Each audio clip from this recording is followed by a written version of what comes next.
Hi everyone, this is Blake Anderson and I'm a videographer in Toronto, Ontario.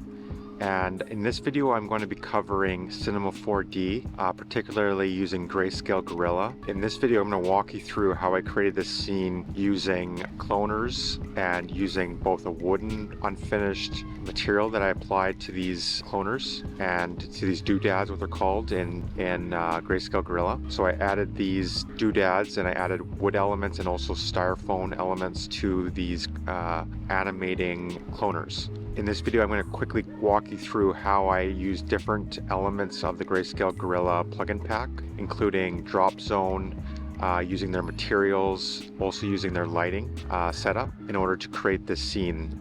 Also going to touch on magic bullet looks at the end and just explain how I touch up my image to give a certain look after I've produced the scene. So yeah, if you like this video, please like and subscribe. Thanks and have a great day.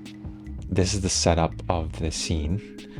So you can see here, there's a big dome light, and then there's this umbrella light in the background. And then you also have your S-curve lighting. So this is all you do is basically go into Greyscalegorilla, you go to Light Kit Pro Plus, and then you go to Light Kit Studio Plus, and you go to Greyscalegorilla, Light Pro Plus, and you go to Browser Plus. And then that opens up this browser. And then if you just want to keep it simple, you can stay with Essentials. And my favorites are this Golden Sunrise, the Just Peachy. I've also liked this rim light one and this box key light. This is like just a very quick way you can get up and running with creating a lighting scene. And because lighting is very important obviously to your 3D design. So that explains to you the basic lighting setup. And then once I created that lighting setup, I created these doodads that animate. So what are doodads? So as part of Redshift or part of Greyscalegorilla, they allow you to offer models as part of their offering. And one such section in that models are the doodads.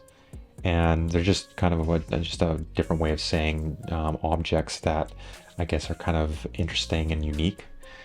And you see all these different options in terms of all these doodads, right? But what I did is I selected a few of them. So I selected, I think here, let me look, 5 of them. And then what I did is I created a cloner.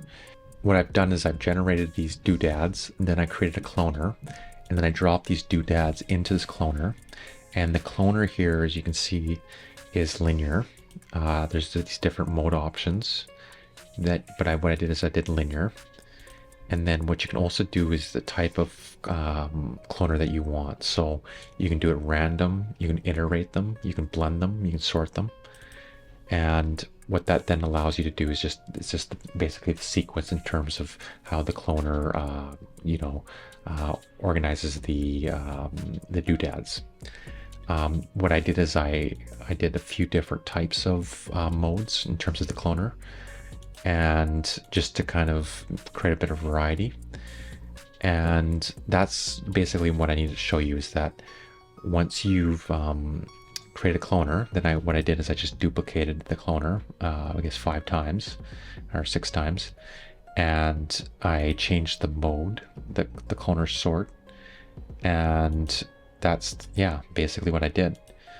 What I did is I just, in order to organize it, I made it to a null, and I added the cloners to this null, and then that allows me then, here I can just show you, I can zoom out of the camera. I can then just select all of them, and it allows me to quickly, animate and move them very quickly, right? So that's one way to use a null. But then, so I guess the question is, how do you animate these doodads? So what I did is I used drop zone, and so drop zone, I can just add it here to your menu. So that's what I'd recommend you to do, is to add it to your desktop or to your workflow area. And let me just look here. Usually I make it smaller, just because you don't really need a lot of space, like real estate space, in terms of having the cloner or having the drop zone there. But what drop zone does is it allows you then to, let's just say you want to animate this cloner, right? Instead of, animating it by using the keyframes here, which can be a little more cumbersome, what you can do is just basically go into a Doodad or into cloner. You go to the coordinates, and let's just say that you wanted to change the y-axis and animate the y-axis. All you do is you basically drop the y-axis onto drop zone, and then what drop zone allows you to do is it allows you to animate the y. So let's just say our scene here is 230 frames. So I'm going to do 230 frames, and then I'm going to do a min and a max. So what that's going to do then is it's going to animate that, and you can adjust the strength. You can add how you want it to, I guess, animate on the y-axis. So what's your max and what's your minimum? And then you can use this curve here to add and animate that. So I'm not going to go into all the details of that, but that's basically what you do is you just anything that you want to animate, basically you just drag and drop it onto drop zone, and then what that creates is a tag here, as you can see here.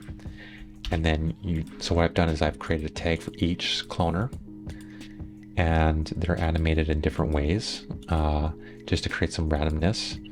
But I created some rotation, I created some animation on the y-axis as well as the x-axis, so both horizontally and vertically. And I also rotated the cloners. So that's all using the signal plus expression tags that basically are generated anytime you drop any kind of attribute into the drop zone. So that is the way that I animated the scene, is using drop zone. And then another thing to show you is how I created these different textures. So I have styrofoam textures, and I also have wooden unfinished textures. And that is found in the materials in Greyscalegorilla. And what I basically did is I used these different kinds of materials, and I just dragged and dropped them onto the cloner, right? And so I used all white in this example, but I did do different types of the foam textures. So that's what I did. And I guess one thing to add is that with each texture, I made the length and the U length and the V length at 25%. You can play around with it, but you definitely want to pay attention to the way in which the material, I guess the scale in which the material is applied to your object, because if you're going to get more detail the smaller the percentage is. So if you have a smaller object, then likely you're going to make this smaller, or you will be making this smaller. But play around with this in terms of getting the best results. So I think I showed you, I guess the one thing I wanted to add is just how I rendered this. And so if you go into Redshift render settings, I called this Blue Wood, so I saved it. And then I created a movie file. So I made it a movie file in 8-bit. I made this into a 4K timeline export. So, and then I made it 24 frames per second. And I made sure that all the frames were selected. That's important that you select all the frames, not just a single frame. So you can either do manual or all frames, but it basically animates from 0 to 230. And then in Redshift, I kept it very simple, but I used the high bucket quality. And then within advanced, I made sure my system had the max bucket size in terms of 512. And I think I added, well, I didn't add motion blur, but that's a consideration. It probably is going to slow down your render if you do that. Last thing to show you is the magic bullet looks, and that's part of Maxon 1 is allowing you to use looks as a kind of, I guess, final touch on your render. And I keep things, I've created my own custom look. It's called Chrono Steel Master. And what that does is, for me, I just put a bit of noise, renoiser. I added a vignette. I basically borrows from I'll show you this look here. Blockbuster Chrono Steel here is basically what I use, but I just added a few different tools. As you can see here on the right, there's different tools that you can add. And so what I did is I added, let me look here. I added some noise and then some halation.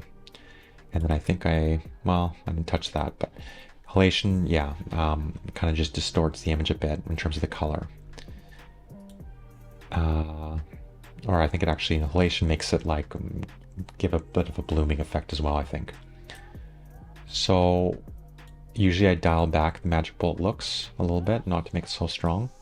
And yeah, those are my settings, and then I just export it as this, and that's how I created the scene using Greyscalegorilla and using both their materials, their models, also their lighting setup.